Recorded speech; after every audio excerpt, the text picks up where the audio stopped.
어느 날 이 한 사냥꾼이 사냥을 했다고 합니다.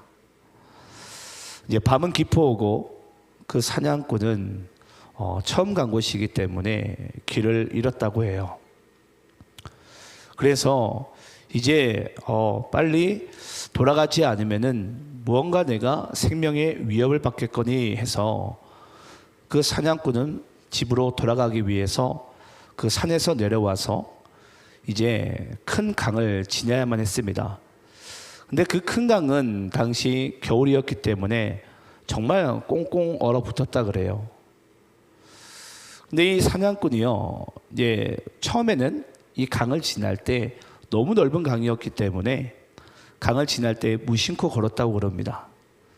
근데 무심코 걸어가다가 불현듯 강한 바람이 불면서 이 사냥꾼에게 이런 생각이 들더래요. 혹시 이 강의 얼음이 혹시 어느 한 부분은 얇아서 내가 혹시 거기에 빠져 죽으면 어떻게 될까? 그 두려움의 생각이 이 사냥꾼에게 들어오더래요. 그 사냥꾼은 가던 길을 그 자리에서 멈추고 이제 몸을 굽히기 시작합니다.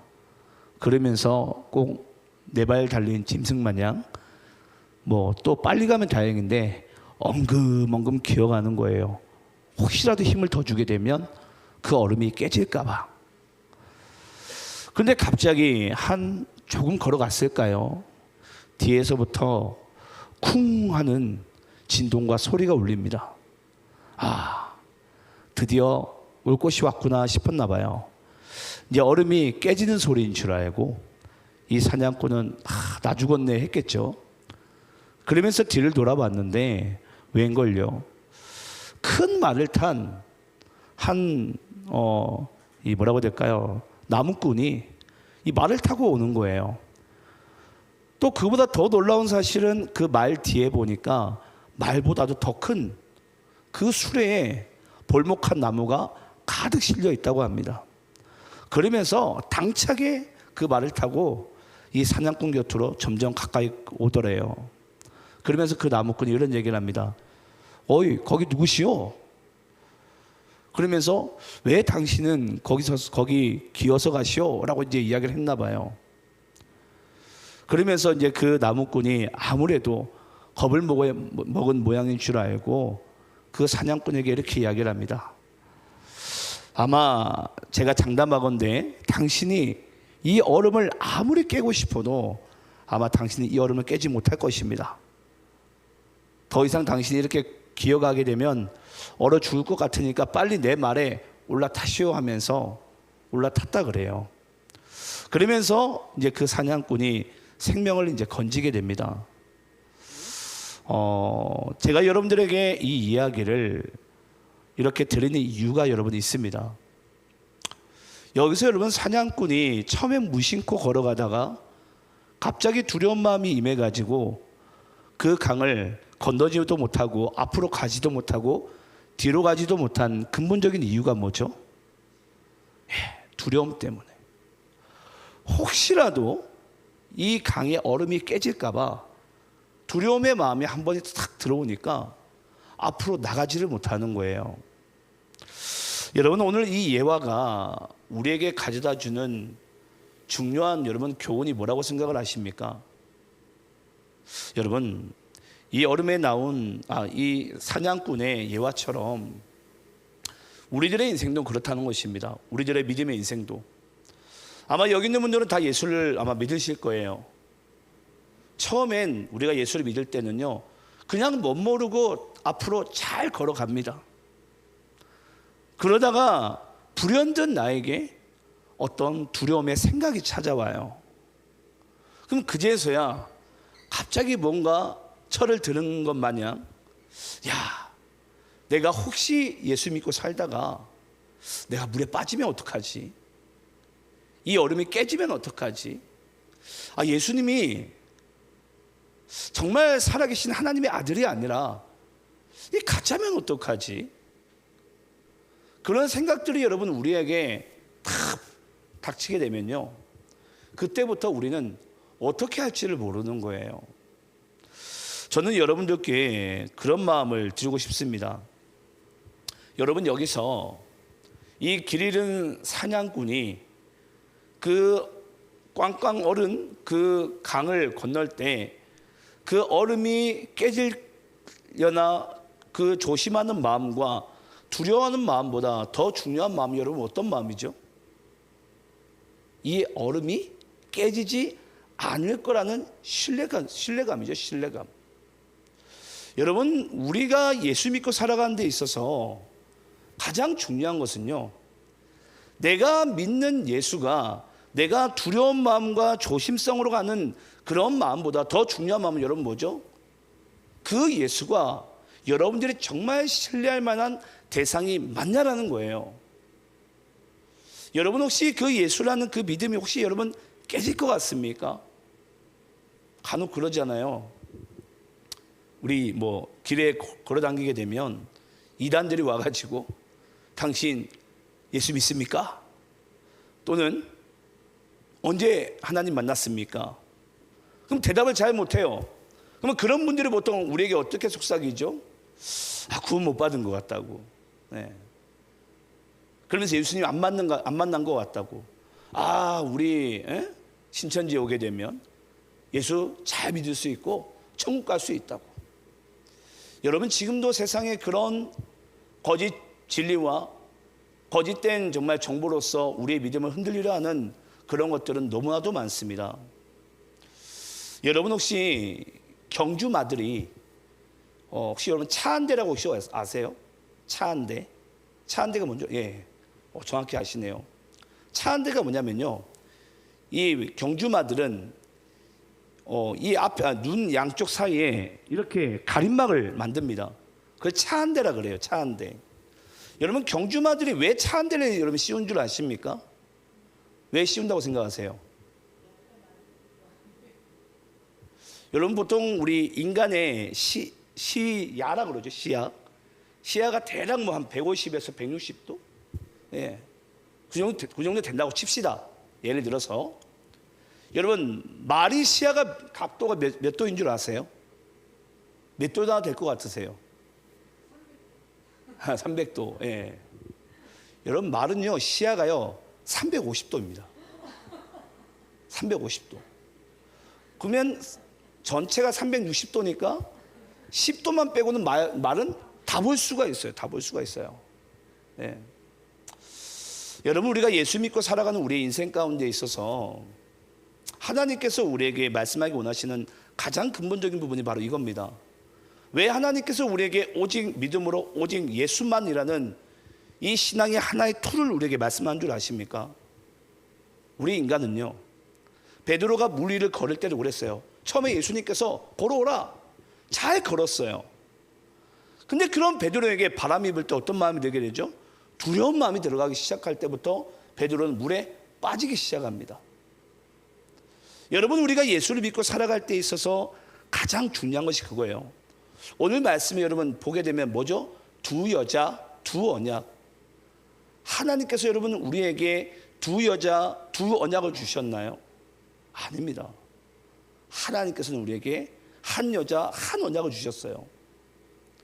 근데 우리 인간의 마음 가운데 여러분 여전히 이 나뉘어진 마음이 있고 뭔가 두려운 마음이 있고 불안한 마음들이 있어요. 그런 마음들로 인해서 우리의 신앙이요, 우리의 삶이 점점 갈라지기 시작합니다. 저는 그래서 여러분들이 오늘 이 말씀을 받으실 때 하나님께서 이 두 여자와 두 언약 가운데 오늘 나에게 주시는 그 메시지가 무엇인가? 정말 그 사냥꾼이 그 어른 강을 지날 때 조심성과 두려워하는 마음보다 하나님께서 사냥꾼에게 예수 믿고 살아가는 우리에게 가장 우선시하고 중요한 마음을 뭘로 두시는 건가? 그건 바로 내가 믿는 대상이 얼마나 신뢰할 만하고 얼마나 확실하고 견고한지를 하나님께서는 우리가 알기를 원하세요. 그럼 우리가 신뢰하는 그 대상이 누구죠? 예수님이라는 거예요. 예수 그리스도. 그 예수 그리스도가 정말 확실한지 또 견고한지 변함이 없는지를 여러분들이 이 말씀 속에서 한번 찾아보시고 하나님의 말씀을 통해서 이제 더 이상 여러분들이 두 마음과 두 언약 가운데 살아가는 것이 아니라 오직 믿음으로 오직 예수 안에 살아갈 수 있는 여러분들의 인생이 되시기를 간절히 축원합니다. 우리 한번 오늘 본문 22절과 23절 말씀이 있겠는데요, 제가 22절 한번 읽어보도록 하겠습니다. 제가 22절 읽겠습니다. 기록된 바 아브라함에게 두 아들이 있으니 하나는 여종에게서 하나는 자유 있는 여자에게서 낳다 하였으며, 여종에게는 육체를 따라 낳고 자유 있는 여자에게서는 약속으로 말미암았느니라. 자, 여러분, 아브라함에게는 뭐 다 아시겠지만 두 아들이 있었죠. 두 아들이 있었는데 한 아들은 여종에게서 나고, 그래서 그 여종의 이름은 하갈이었죠. 하갈에게서 누가 태어나죠?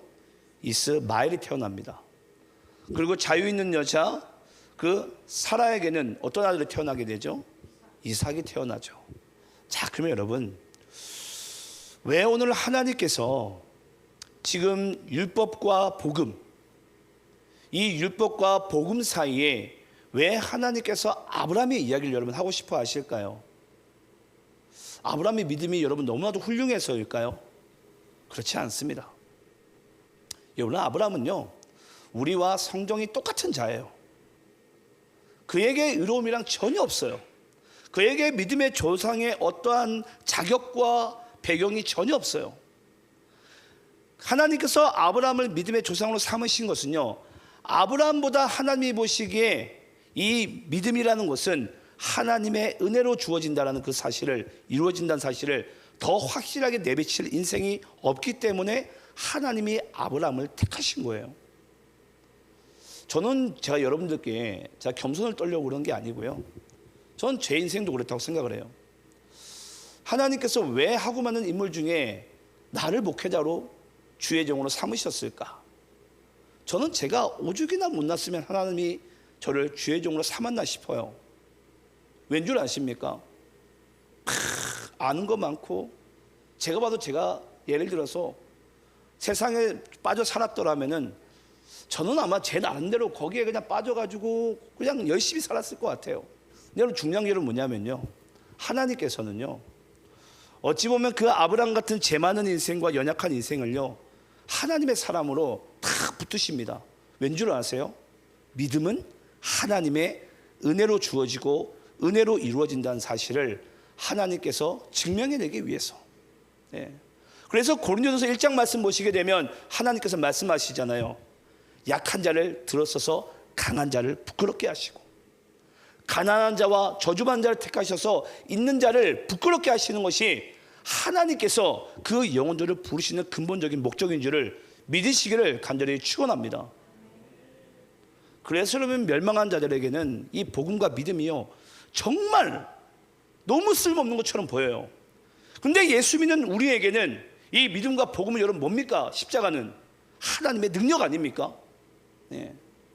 오늘도 우리는 하나님의 능력 안에서 살아가야 되는데, 오늘 여러분들의 마음에서 또한 여기 본문에 등장한 두 마음, 두 여자에게서 두 언약이 여러분들 마음 가운데 지금 상충되고 있지는 않은지 한번 점검해 보시기를 축원합니다. 자, 그러면 우리 한번 이거 보죠. 따라하고 우리가 한번 오늘 본문 말씀의 배경이 되는 창세기 말씀 좀 보도록 하겠습니다. 자, 우리 한번 먼저 따라해 볼게요. 믿음은 하나님의 은혜입니다. 자, 믿음이 왜 하나님의 은혜인지, 왜 우리가 율법이 아닌 복음 안에 살아가야 되는지를, 그럼 우리가 오늘 말씀, 본문 말씀의 배경이 되는 우리 창세기 말씀으로 한번 가보도록 하겠습니다. 우리 한번 창세기 15장 우리 1절 말씀을 함께 보겠습니다. 창세기 15장 1절입니다. 자, 우리 함께 읽겠습니다. 시작. 이후에 여호와의 말씀이 환상 중에 아브라함에게 임하여 이르시되, 아브라함아 두려워하지 말라. 나는 내 방패요 너의 지극히 큰 상급이니라. 여러분, 하나님께서 창세기 11장에 보게 되면요, 하나님께서 아브라함의 아버지 데라에게 임합니다.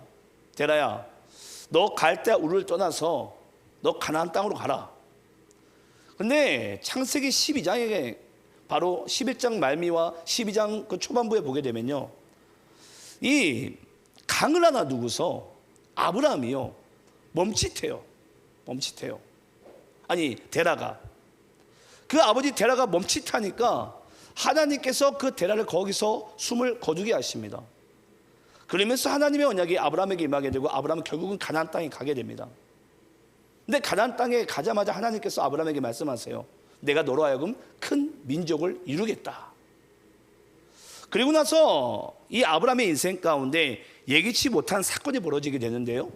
그게 바로 아브라함의 조카 롯이 이 신할 사동맹국으로부터 볼모로 잡히게 됩니다. 그때 그돌라오멜이라는 이 왕과 아브라함이 전쟁을 하게 되는데 말도 안 되는 전쟁 가운데 이 아브라함이 승리하게 돼요. 그런데 재밌는 사건이 있어요.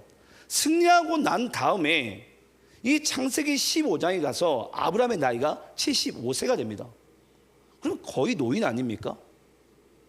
이 노인의 나이 가운데 하나님께서 이제 아브라함에게 후사를 주셔야 되는데, 아니 언약한 때가 언젠데 아브라함에게 시간이 지나도 하나님의 그 언약이 이루어지질 않는 거예요.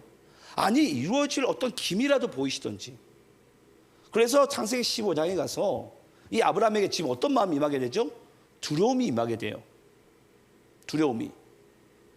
그때 아브라함이 두려움이 임하게 되니까 아브라함이 지금 뭘 딱 상실하게 됩니까?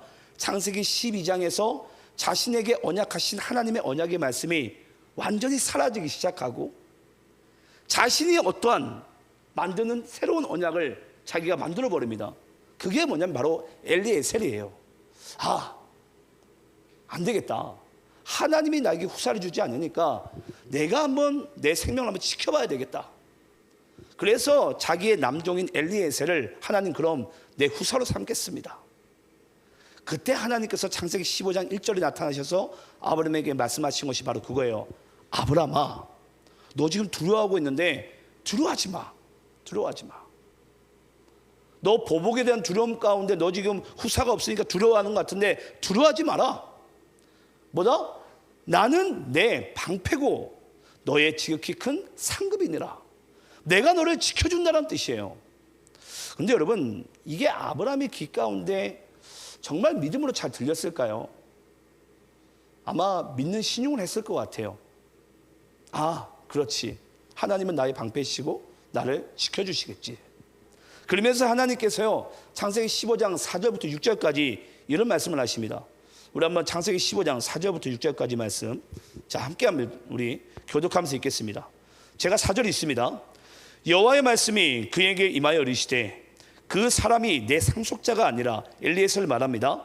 내 몸에서 날 자가 내 상속자가 되리라 하시고 그를 이끌고 밖으로 나가 이르시되 하늘을 우러러 무뼈를 셀 수 있나 보라. 또 그에게 이르시되 내 자손이 이와 같으리라. 6절 함께 있습니다. 시작. 아브라함이 여호와를 믿으니 여호와께서 이를 그의 의로 여기시고. 여기서 여러분, 아브라함이 하나님께서 그 언약을 갱신하실 때 아브라함이 지금 믿는 척을 하게 돼요. 하나님이 나에게 찾아오셔가지고 말씀하셨으니 하나님 제가 믿습니다. 그래서 아브라함의 뭔가 그 믿음이 하나님이 보시기에 뭔가 조금은 부족해 보이셨는지 하나님께서 창세기 15장에 말미에 가셔가지고 이 언약에 대한 언약식을 진행시키세요. 그 언약식에 대한 우리 말씀을 좀 한번 읽어볼게요. 창세기 15장 17절 18절인데요. 제가 17절 읽고 여러분들이 18절 읽겠습니다. 해가 져서 어두울 때 연기 나는 화로가 보이며 타는 횃불이 쪼갠 고기 사이로 지나더라. 그 날에 여호와께서 아브람과 더불어 언약을 세워 이르시되 내가 이 땅을 애굽 강에서부터 그 큰 강 유브라데까지 내 자손에게 주노니. 하나님께서 이 아브라함과 같이 뭘 하는 거죠? 언약식을 하게 됩니다. 그래서 그 밤에 하나님께서 불을 피우게 하시고요, 짐승의 각을 뜨게 하셔가지고 그 각을 뜬 짐승 사이로 횃불이 지나가게 하시는 거예요. 그래서 이 쪼갠 두 사이, 한마디로 이제 이 쪼개진 짐승이 횃불을 지남같이 만약에 너와 나 사이에 이 언약을 지금 여기 짐승처럼 만약에 깨게 되면, 가르게 되면 뭐 하게 된다? 너나 나중에 둘 중에 하나는 죽는다는 뜻이에요. 이 언약식이. 자, 그럼 여기서 우리가 아주 중요한 부분을 짚고 넘어가야 됩니다. 그게 뭐냐면요, 하나님께서는 죽을 수가 있어요, 없어요? 하나님은 영존하신 분이십니다. 그러면 여러분, 만약에 하나님이 죽을 수가 없다는 것은 하나님의 입장에서는 하나님의 언약을 깰 수가 없다는 뜻이죠. 맞습니까, 여러분? 예. 그러면 만약에 아브라함이 언약을 깨버렸어요. 하나님은 아브라함을 죽일 수 있을까요, 없을까요? 여러분, 죽일 수가 없습니다. 왜 그렇죠? 하나님은 아브라함에게 언약하신 것을 아브라함이 깼다고 해가지고 아브라함을 죽여버리게 되면 하나님이 이 언약을 이루겠다라는 그 언약이 한마디로 깨지기 때문이에요. 그러니까 하나님은 아브라함을 죽일 수도 없는 거예요. 맞습니까, 여러분? 그러니까 하나님도 깰 수 없고 하나님이 아브라함도 죽일 수가 없는 사건이 바로 하나님의 언약식에 대한 아주 중요한 우리에게 주시는 영적인 의미예요. 자, 그러면 여기까지만 하고 우리가 한번 그 다음 말씀으로 한번 넘어가 볼 텐데요. 중요한 것은 여러분 뭐냐면요, 이 창세기 15장을 지나가지고 하나님께서 언약식을 벌여줬으면 아마 사라와 아브라함의 입장에서는 하나님께서 이제 곧 우리에게 후사를 주겠거니 아마 했을 것 같아요. 근데 그 창세기 15장에서 16장까지 그 한 장이 지나는 동안에 세월은 10년이 지납니다. 10년이. 근데 10년이 지나는데요, 하나님께서 이 아브라함과 사라 사이에 후사를 주지 않는 거예요. 근데 여기서 이제 바로 두 번째 언약이 다시 또 스물스물 끌어올립니다. 그게 바로 인간의 아주 탁월한 생각이자 기특한 생각인데요. 우리 창세기 16장 말씀 한번 읽어볼게요. 창세기 16장 1절부터 3절입니다. 자, 우리 한번 교독하면서 읽겠습니다. 제가 1절 읽겠습니다. 아브라함의 아내 사레는 출산하지 못하였고 그에게 한 여종이 있으니 애굽 사람이요 이름은 하갈이라. 사레가 아브람에게 이르되 여호와께서 내 출산을 허락하지 아니하셨으니 원하건대 내 여종에게 들어가라. 내가 혹 그로 말미암아 자녀를 얻을까 하노라 하매 아브람이 사레의 말을 들으니라. 3절 함께 있습니다. 시작. 아브라함의 아내 사레가 그 여종 애굽 사람 하갈을 데려다가 그 남편 아브라함에게 첩으로 준 때는 아브라함이 가나안 땅에 거주한 지 10년 후였더라. 하나님께서 이 아브라함에게 한마디로 그 언약을 주신 언약식이 이루어진 10년 후에도 하나님께서는 사라와 아브라함 사이에 이 하나님의 언약을 이루어주지 않고 후사를 주지 않습니다. 그때 이 사라가요, 어쩌면 이게 참 창세기 말씀과 너무 유사한 부분인데 이 아브라함에게 아주 기특한 선악과보다 더 달콤한 이야기를 꺼내게 되죠. 여보, 내가 아무리 생각해도 하나님이 당신의 몸에서 날 씨라야 약속의 자녀라 그랬는데 그 대상인 여자가 나는 아닌가 봐요. 나는 아닌 것 같아요.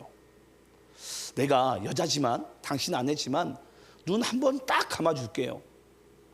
내 여종 하갈과 그냥 하루 동침해서 우리 그냥 후사를 낳읍시다. 그러면 어차피 당신의 씨에서 나는 거니까 맞지 않을까요? 와, 여러분, 이보다 더 달콤한 여러분 유혹이 있을까요? 누가 보더라도 하나님의 뜻인 것 마냥 우리에게 다가오지 않습니까? 아브라함의 씨는 맞고 여자 몸만 달라지니까 누가 봐도 여러분 이것은 하나님의 뜻인 것 같잖아요. 근데 재밌는 사실이 있습니다. 이 인간의 기특한 생각은요, 항상 하나님의 그 뜻과 하나님의 역사를 뭐 한다고요? 가로막아요. 하나님의 뜻과 역사를. 그 인간의 탁월한 생각이. 여러분들의 인생을 살다가 만약에 하나님께서 여러분들의 인생을 잘 이끄시고 있는데 때로는 그것이 더디하고 답답하다 하여서 여러분들에게 어떠한 기특한 생각이 나시거든 그때 여러분 스톱하시기 바랍니다. 나의 그 생각이요, 하나님의 역사를 가로막아요. 우리는 급하게 되면 우리가 항상 뭐 하게 되죠? 하나님 앞에 기도하는 신용은 해요. 근데 우리 나름대로는 뭐 합니까? 온갖 때 우리가 방법을, 이 문제를 풀어보려고 다 알아볼 만큼 다 알아봐요. 그리고 나서 이거겠거니 하면서 딱 붙잡고 나면요, 나중에서야 알게 돼요. 이것은 나의 뜻이었고 하나님의 뜻은 이것이었는데. 여러분, 우리가 믿음 안에 살아가는 데 있어서 가장 못하는 게 여러분 뭐죠? 기다림이에요. 기다림. 분명히 하나님께서 우리에게 역사하시려고 하면은 우리 항상 뭐합니까? 내가 앞장서는 거예요. 내가. 지금 여러분 사라의 모습이 그렇습니다. 아브라함의 모습이 그래요. 하나님이 주지 않으니까 그냥 우리가 합시다. 우리가. 그러면서 여러분 창세기 16장 말미에 가게 되면요, 정확히 1년 뒤에 아브라함의 나이 86세에 이스마엘이 태어납니다. 이스마엘이. 자, 그런데 여러분, 이스마엘이 태어나고 나서 아브라함의 나이가 여러분 86세인데요. 여기서 이제 우리가 중요한 것이 있어요. 하나님께서 이 아브라함의 86세 때 아브라함과의 교제를 끊으세요. 저는 이게 성경에서 저는 가장 이해가 안 되는 부분 중에 하나였어요. 하나님이 화가 나서 그랬을까? 도대체 하나님께서 아브라함과 교제를 13년 동안 끊으신 이유가 뭘까? 여러분들은 뭐라고 생각을 하세요? 하나님이 관계를 끊고 싶어서 그랬을까요? 저는 아니라고 생각합니다. 아브라함에게 어찌 보면 여러분 생각할 기회를 주시는 거예요. 지금 이것이 정말 하나님의 뜻인지 하나님의 뜻이 아닌지를. 그러면서 여러분 우리가 창세기 17장 말씀 1절 2절 말씀 읽어볼까요? 창세기 17장 우리 1절 2절입니다. 우리가 한번 합독하면서 읽어볼게요. 우리 이 말씀은 자 함께 있습니다. 시작. 아브라함이 99세 때에 여호와께서 아브라함에게 나타나서 그에게 이르시되 나는 전능한 하나님이라 너는 내 앞에서 행하여 완전하라. 내가 내 언약을 나와 너 사이에 두어 너를 크게 번성하게 하리라 하시니. 여러분, 하나님께서는 창세기 17장에 와서도 아브라함에게 뭐 하십니까? 언약을 갱신하세요. 언약을 다시 한번 갱신하십니다. 저라면 여러분 창세기 12장에 아브라함과 하나님은 먼저 언약하시고요, 그걸 아브라함 또 깨버려요. 엘리에셀을 통해서. 15장에 와가지고 하나님께 다시 한번 언약을 갱신하시는데 16장 가서 또 깨버립니다. 그런데 하나님께서 창세기 17장 가가지고 다시 한번 언약을 재갱신하세요. 제가 하나님이라면 저는 안 그럴 것 같아요. 그런데 여러분 재밌는 게 뭐냐면요, 하나님께서 아브라함의 99세에 나타났다는 여러분 이 의미가 어떤 의미인 줄 아십니까? 더 이상 아브라함의 그 인생의 생각 가운데 있어서는 도무지 이제 방법이 없을 때, 그 전에 어떤 방법이 있었어요? 여정을 통해서 아들이라도 낳아야지 하는 방법이 있었어요. 근데 아브라함의 나이 99세 때는 아브라함으로서 이제 아무런 방법이 없습니다. 그때 하나님께서 아브라함에게 나타나셔가지고 하신 말씀이 있습니다. 우리 한번 따라해 봅시다. 나는 전능한 하나님이라. 저는 하나님께서 13년간의 아브라함과의 관계를 끊으시면서 아브라함에게 13년 만에 나타나셔가지고 하나님께서 말씀하신 그 첫 마디는요, 나는 전능한 하나님이라. 아브라함이 하나님이 전능하신 줄 몰랐을까요? 여러분 혹시 하나님이 전능하신 거 혹시 모르십니까? 몰라서 여러분들은 하나님의 응답을 기다리지 못하고 여러분들 방법대로 나갑니까? 혹시 전능하신 거조차 여러분 혹시 알지 않습니까? 하나님이 말씀으로 세상을 창조하신 거 알지 않습니까? 근데 여러분 우리는 하나님의 전능하심을 알아요. 알기는 아는 척을 너무 잘해요. 근데 여기서 우리가 속는 게 여러분 있습니다. 여러분, 아는 것과 믿는 것과의 차이점이 있어요. 제가 여러분들에게 예전에 한번 이 단어를 엄청나게 강조한 적이 있습니다. 여러분, 인간의 지적 동의는요, 믿음이 아닙니다. 다시 한번 강조할게요. 인간의 지적 동의는요, 믿음이 아니에요. 그건 말 그대로 지식이에요.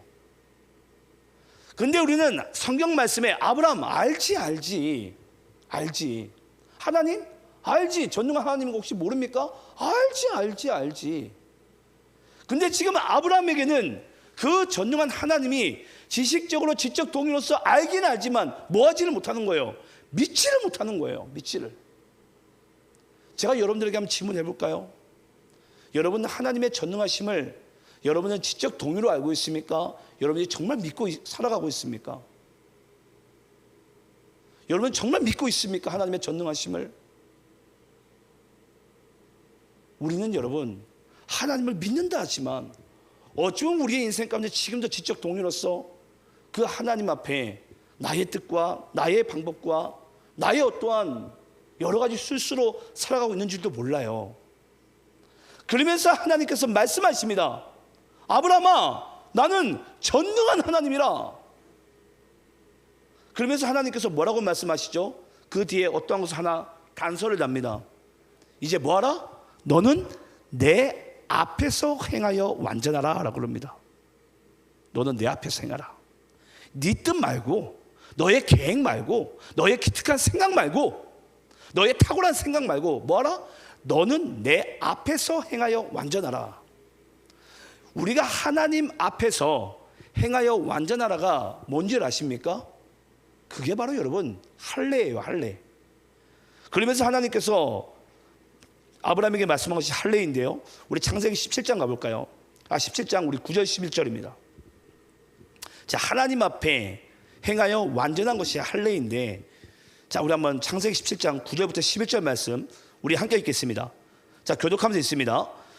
하나님이 또 아브라함에게 이르시되 그런즉 너는 내 언약을 지키고 내 후손도 대대로 지키라. 너희 중 남자는 다 할례를 받으라. 이것이 나와 너희 후손 사이에 지킬 내 언약이니라.